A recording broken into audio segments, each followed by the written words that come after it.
The hum of the ship's engines filled the sterile air of the Galactic Command Station. Captain Zoe Carter paced the briefing room, her boots clicking against the polished metal floors. It was late, but she couldn't shake the gnawing feeling in her gut. She'd been given a simple task: investigate the mysterious return of a galactic diplomat, Kator of the Zarnak species, and report back. But everything about this situation felt off. The council had been unusually vague, and Zoe hated vagueness. There was no mention of what the diplomat had been through on Earth. No report on his physical or mental condition. Just a single sentence: the diplomat has returned, changed. Investigate. The ambiguity weighed on her. She had a feeling this wasn't just some minor diplomatic issue. Captain Carter, a voice interrupted her thoughts. Zoe turned to see Lieutenant Darlene March enter the room, holding a data pad. She handed it to Zoe with a look that betrayed her own unease. "Is this the full report?" Zoe asked, glancing at the screen. Darlene nodded, but there was something in her eyes, something she wasn't saying. "Yes, Captain. It's all we have. The rest of the details are sealed. You know the protocol." Zoe's fingers danced over the data pad, pulling up the transmission logs from Kator's return. The diplomat had been stationed on Earth for 3 months, overseeing an interspecies trade agreement. The logs were encrypted, but Zoe had clearance to access them. The feed flickered, revealing fragments of a face, the Zarnak diplomat's face, distorted, eyes wide with panic, his speech incoherent. "There is something wrong with them. The transmission cut off." Zoe's heart raced. She didn't need to be a seasoned officer to recognize fear in Kator's expression. But what had happened to him on Earth? And why couldn't anyone get a straight answer? "Where is he now?" Zoe asked, handing the pad back to Darlene. "He's in quarantine. Just outside the station's medical bay. We haven't allowed anyone to speak to him, Captain. The Council's orders." Zoe nodded, her thoughts racing. Something had happened to Kator on Earth. That much was clear. And if it was as bad as it seemed, it wasn't just a matter of diplomatic protocol anymore, it was a matter of galactic security. The doors to the briefing room hissed open, and a tall, stoic figure stepped inside. Admiral Renfield, head of the Galactic Defense Council, regarded Zoe with a calculating gaze. His sharp features were impassive, but his eyes betrayed a flicker of something else. He was concerned. "Captain," Renfield said, "I need you to go to the quarantine facility immediately. The Zarnak diplomat won't speak to anyone except you." Zoe arched an eyebrow. "Why me?" Renfield hesitated, just for a moment. "Because we trust you. You're the only one with the right experience to handle sensitive matters." Zoe didn't need to ask what he meant by sensitive matters. Earth had been a source of growing tension in the galaxy ever since humanity's sudden leap onto the interstellar scene. The diplomats who'd visited Earth before had reported strange, unsettling experiences. Some spoke of the sheer unpredictability of human behavior, others hinted at something more disturbing. She nodded, accepting the task. "Understood." The quarantine chamber was cold and sterile, the walls a dull shade of gray. Kator was sitting in a corner, his tall, angular frame hunched over, eyes closed. His once pristine uniform was now disheveled, his skin pale. His breathing was shallow, his chest rising and falling in a slow, rhythmic pattern, but there was an unmistakable tension in his posture. Zoe stepped inside, closing the door behind her. She could feel the weight of the moment settling in as she approached him. "Ambassador Kator," she said, her voice firm yet cautious. "I'm Captain Zoe Carter. I've been assigned to speak with you." He opened his eyes slowly, and for a moment, Zoe thought she saw something unfamiliar in them, fear, perhaps. But it was quickly replaced with a blank stare, one that conveyed little emotion. "I was told you had information to share with us," Zoe continued, trying to maintain a professional tone. "I need to understand what happened on Earth. Why did you return in such a state?" Kator didn't respond immediately. Instead, he lifted his head and studied her for a long moment, his sharp, black eyes narrowing. Then, his voice, low and strained, finally broke the silence. "Humans," he whispered, as if the word itself tasted strange. "They are not like the others. We went there with a mission, a simple trade agreement. But when we arrived, we made a mistake." Zoe leaned forward, her curiosity piqued. "What kind of mistake?" Kator shook his head slowly, as if trying to piece together a memory that had slipped from his grasp. "They pushed us. They wanted to see how far we would go, how much we could endure." He looked at her, eyes wide with a mix of disbelief and terror. "But we were the ones who couldn't handle it. They showed us something we couldn't comprehend." Zoe's mind raced. What had Earth shown Kator and his delegation? What was so disturbing that it left him like this? "You're saying they forced you to see something? What was it?" Kator's lips parted, but the words didn't come out. He swallowed hard, his entire body trembling. I can't explain it. You have to see it for yourself. Earth is different. It's not what we thought." Zoe frowned, her mind piecing together fragments of what Kator was trying to convey. "What do you mean, different? In what way?" He looked away, as though searching for words that would make sense of the madness in his mind. Finally, he muttered, "It's not the planet that's dangerous. It's the people. They never stop. They never break." Zoe's pulse quickened. There it was again, the fear of humanity. The fear that had grown over the years as Earth made its mark on the galaxy. "Thank you, Ambassador," Zoe said, her voice softer now. "We'll figure this out." But as she turned to leave, Kator's voice stopped her. "Don't let them come," he said, his voice barely above a whisper. "Not again. If you value your place in the galaxy, keep them away." Zoe paused, her hand on the door. She looked back at the broken diplomat, realizing that Kator's warning wasn't just about Earth, it was a warning about the galaxy's greatest fear. Humanity. The door slid shut behind her as she stepped into the corridor, the weight of Kator's words pressing down on her. Something had happened on Earth that the galaxy wasn't ready to confront. And Zoe was now at the center of it. Her mission had just begun. Zoe stared at the door to the quarantine facility, her fingers tapping against her side. The brief meeting with Kator had left her more unsettled than she'd anticipated. His cryptic words echoed in her mind, "They never stop. They never break." What did he mean? What was it about Earth that could do this to a race as old and powerful as the Zarnak? Her boots clicked softly as she crossed the hall toward the facility. A guard, tall and sharp-eyed, nodded as she approached. His uniform was immaculate, and the usual professionalism he exuded made it all the more apparent that something had shifted. This wasn't a normal quarantine.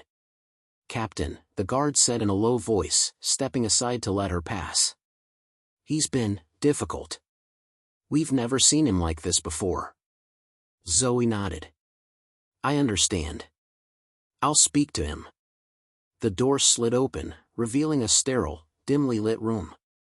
Kator sat in a high-backed chair, his posture straight but tense, his gaze fixed on the floor. His usual composed demeanor was shattered, his once pristine skin was sallow, his face drawn, and his black eyes lacked the focused intensity they once had. Zoe stepped inside. "Ambassador Kator." At the sound of her voice, Kator slowly lifted his head. His expression was unreadable, but his eyes flickered with something familiar. It was fear. Zoe could see it now. Fear, not just of the unknown, but of something deeply personal. He didn't look like a diplomat anymore. He looked like a man who'd seen something that had broken him. "Captain," he said hoarsely, his voice rasping as though his throat had been scraped raw. "I told you, you don't understand. No one does." Zoe stood still, her gaze steady. "Then help me understand. Why did you return in this state? Why are the others in hiding, too?" Kator's eyes twitched. "You don't want to know. You won't be able to stop it." "Stop what?" Zoe pressed, moving closer. "What's happening?" He exhaled slowly, his chest rising and falling with the effort. I wasn't supposed to be the one to tell you. But it doesn't matter now. You're going to find out anyway. He stared into her eyes, as though searching for something, before speaking again in a whisper. They showed us humanity. They showed us what they are, what they've been, and what they will become. And it's more terrifying than anything we've ever seen. Zoe leaned forward. What do you mean by what they are? Kator gripped the armrests of his chair, his knuckles turning white. Not just what they are now. What they can be. The potential in them is infinite. It's not just violence, Captain. It's raw. Unstoppable. But it's not just physical. It's in their minds. Their emotions. He paused, collecting his thoughts. Humans, they can break you. They break you in ways we didn't think were possible. They push you to the edge, until you can't think anymore. Until you want to break. Zoe's pulse quickened. You're saying humans have the ability to, what? Control minds? Kator shook his head slowly. Not control. But influence. Subjugate. They have an effect on you. You can't fight it. It's like a presence, a shadow that creeps into your mind. We thought we could handle it. The Zarnak are telepathic, after all. But this, he shook his head again, as though unable to find the words. This is something else. Zoe's stomach turned.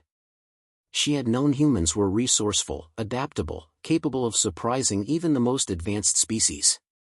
But this was something different. And what happened to the other diplomats? The ones who returned, changed. Kator looked away, his expression tightening. Some of them, they never came back. They stayed. They stayed on Earth. They became part of it. Others, they've forgotten what they were. They don't remember what we were supposed to be doing there. All they remember now is the humans. The feeling of being among them. And that's worse than anything. Zoe clenched her fists. You're telling me that these diplomats lost their sense of identity? That they became subjected to whatever humanity is capable of? Yes, Kator replied quietly, his voice distant. And worse.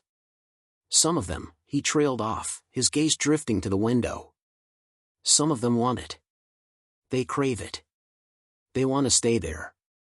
To be like them. Zoe fought to steady her breath.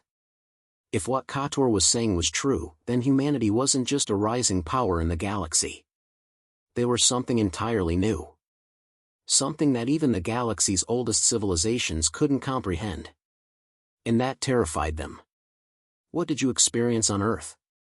Zoe asked, her voice suddenly softer. What did they show you? Kator closed his eyes, as though to block out the memories. They showed us how they survive. How they push themselves to the brink of destruction, and then rise again. We thought we understood them. But we didn't. We couldn't. Zoe's mind reeled. Humanity had never been a peaceful species, but this was different. The way Kator spoke of it was like they'd been confronted with something alien to their understanding, something that no amount of experience or logic could process. She leaned closer, her voice low. What did they want from you? Kator's eyes flickered, and for the briefest moment, Zoe saw something akin to guilt. They wanted us to see. To understand. But they never warned us about the price of that knowledge. Once you know, once you see them, you can't go back. You can't forget. And you can't stop what's coming. Stop what? Zoe's voice was sharp now, her patience thinning. What's coming? Kator's gaze fixed on her. The diplomats aren't the only ones they've changed. Earth isn't just different, they are. Humanity's potential is waking up, Captain. And once it does, there's no stopping them. Zoe swallowed hard, her mind racing. The council hadn't prepared her for this. No one had. You're not the first to warn me about this, she said, her voice tight. But I don't know what you're asking me to do with this information. How do I even begin to process it?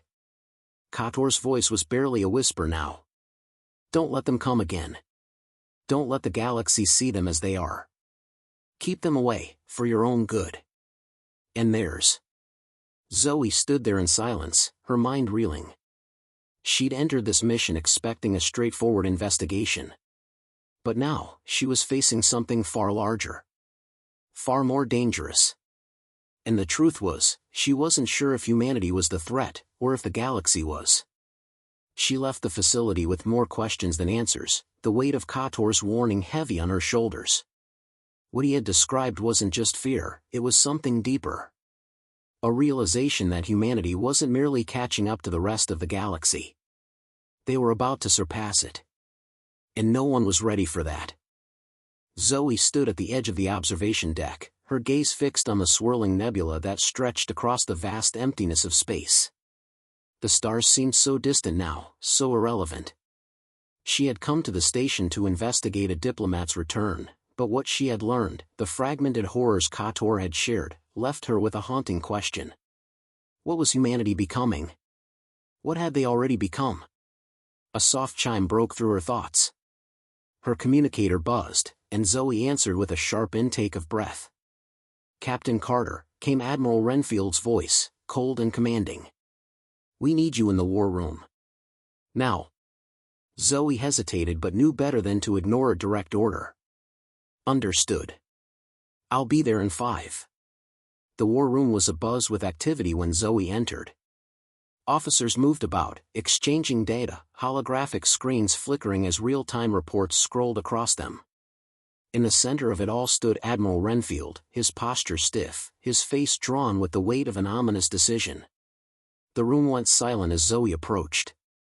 "Captain," Renfield said, his eyes narrowing. "I trust you've spoken to the Zarnak diplomat?" Zoe nodded, crossing her arms.